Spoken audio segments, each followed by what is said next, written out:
जी तो गाइस आज 40 दिन के बाद इस चैनल के ऊपर फिर से आप सबका वेलकम है। और भाई इस 40 दिनों के अंदर WWE का जो लैंडस्केप है वो पूरा का पूरा चेंज हो चुका है। एक न्यू एरा के अंदर हम लोग एंटर हो चुके हैं and that is the Paul triple H Levesque era.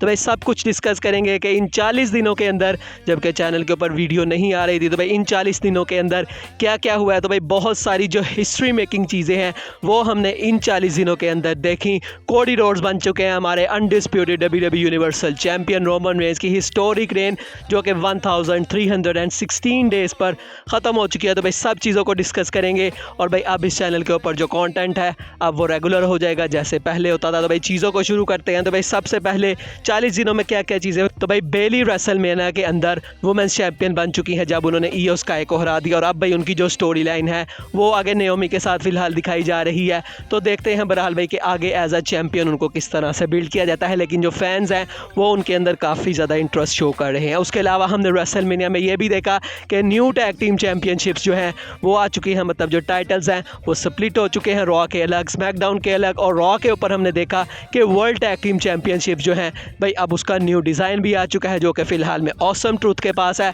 और जो ये आने वाली स्मैकडाउन है यहाँ पर जो ऑस्टन थ्योरी और ग्रेसन वॉलर है उनको भी WWE एक न्यू टाइटल दे देगी। तो भाई अब देखते हैं कि उसका जो डिज़ाइन है वो कैसा होता है। जैसे रॉ पे हमने देखा कि भाई वर्ल्ड टाइटल जैसी उसकी जो शेप है वो बनाई गई है।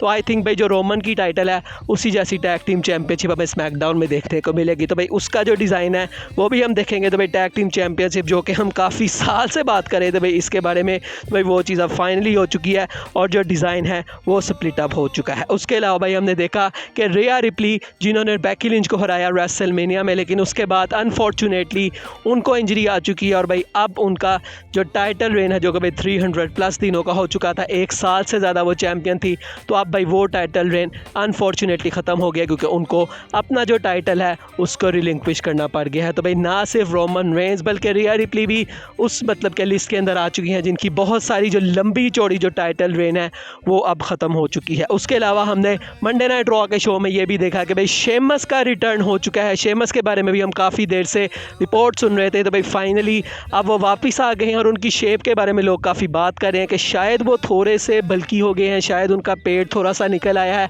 लेकिन भाई वो अपने पुराने थीम सॉन्ग के साथ आए हैं।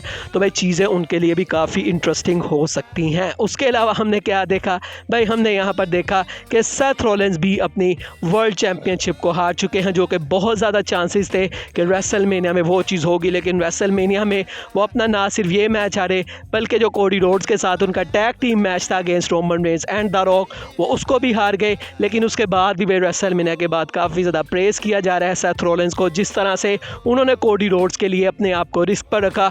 और अगर आज शायद कोडी चैंपियन है तो उसके पीछे सबसे बड़ी वजह सेथ रॉलिंस है जो कि भाई एंड मोमेंट के ऊपर वहाँ पर थे जब रोमन रेंस ने उनके ऊपर चेयर शॉट दे दिया ना कि कोडी रोड्स की तरफ। और उसकी वजह से जो रोमन है वो डिस्ट्रैक्ट हो गए और उसकी वजह से अब भाई जो कोडी रोड्स हैं वो बन चुके हैं हमारे अनडिस्प्यूटेड चैंपियन। तो भाई सेथ रॉलिंस अपना टाइटल हार गए थे रेसलमेनिया में, ड्रू मैकिंटायर जीते। लेकिन भाई ड्रू मैकिंटायर का भी जो टाइटल रेन है वो लंबा नहीं चला क्योंकि सिर्फ 5 मिनट और आई थिंक भाई 40 सेकंड के करीब उनका ये जो टाइटल रेन है ये रहता है। और भाई डेमियन प्रीस्ट अपना मनी इन द बैंक का ब्रीफ केस कैश इन कर देते हैं उनके ऊपर।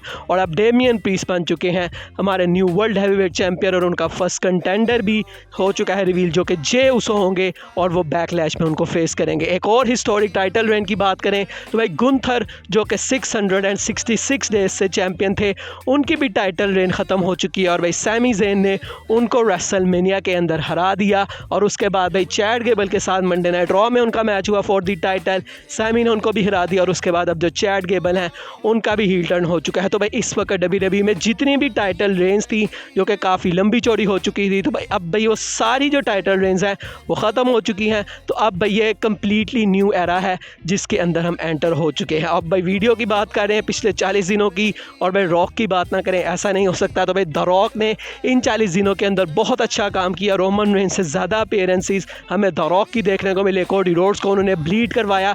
रेसलमेनिया की अगर हम उनके मैच की परफॉर्मेंस की बात करें तो भाई वो भी बहुत ज़्यादा बढ़िया थी। लग ही नहीं रहा था कहीं से कि द रॉक इतने सालों के बाद एक मैच के अंदर कम्पीट कर रहे हैं। तो भाई बहुत अच्छी उनकी परफॉर्मेंस थी। और ना सिर्फ परफॉर्मेंस बल्कि उन्होंने उस मैच के अंदर हराया भी और वो भी कोडी रोड्स को पिन करके। और उसके बाद कोडी रोड्स और द रॉक की भी स्टोरी लाइन हमें दिखाई जा रही है कि भाई कोडी रोड्स फिलहाल में जो है अपना जो है वो चलेंगे क्योंकि द रॉक अभी फ़िलहाल फिल्मिंग के लिए चले गए हैं और भाई जब भी वो वापस आएंगे तो वो कोडी रोड्स को चैलेंज करेंगे और भाई वो काफ़ी ज़्यादा इसके बारे में लगाया जा रही है। उम्मीद है कि भाई समर स्लैम में ये चीज़ होगी और वहाँ पर हमें the rock versus Cody Rhodes का मैच देखने को मिलेगा फॉर द अनडिस्प्यूटेड चैंपियनशिप। अब भाई कोडी रोड्स बन चुके हैं न्यू अनडिस्प्यूटेड चैंपियन और उसके बाद भी भाई काफ़ी मिक्स्ड रिएक्शन है। वही फैंस जो कि पहले चाहते थे कि कोडी अपनी स्टोरी को फिनिश करे, न्यू अनडिस्प्यूटेड चैंपियन बने, अब काइंड ऑफ भाई फैंस थोड़ा सा बोर भी होने लग गए हैं।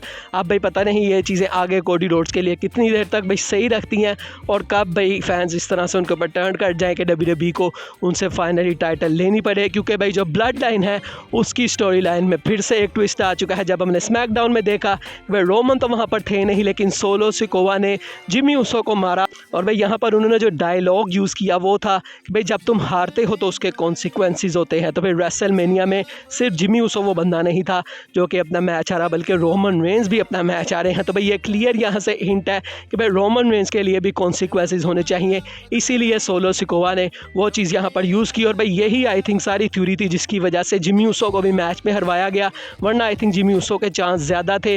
जिमी ऊसो को एक पुश की ज़रूरत थी, लेकिन आई थिंक WWE दोबारा से जिमी ऊसो और जे ऊसो को एक साथ लेके आना चाहती है, इसीलिए ये वाला एंगल उन्होंने किया जहाँ पर सोलो ने जिमी को अटैक कर दिया और अब इन फ्यूचर वो दोबारा से भाई जे ऊसो के साथ हो जाएंगे जब जे ऊसो आके बचा लेंगे जिमी ऊसो को। क्योंकि सोलो सिकोवा ने तो भाई अपनी साइड के ऊपर टामा टोंगा को ले आए हैं और भाई अब ऐसा बताया जा रहा है कि भाई ये न्यू ब्लड लाइन है जो कि फॉर्म की जा रही है, जिसका अभी फ़िलहाल लग रहा है कि भाई tribal chief head of the table solo Sikoa है।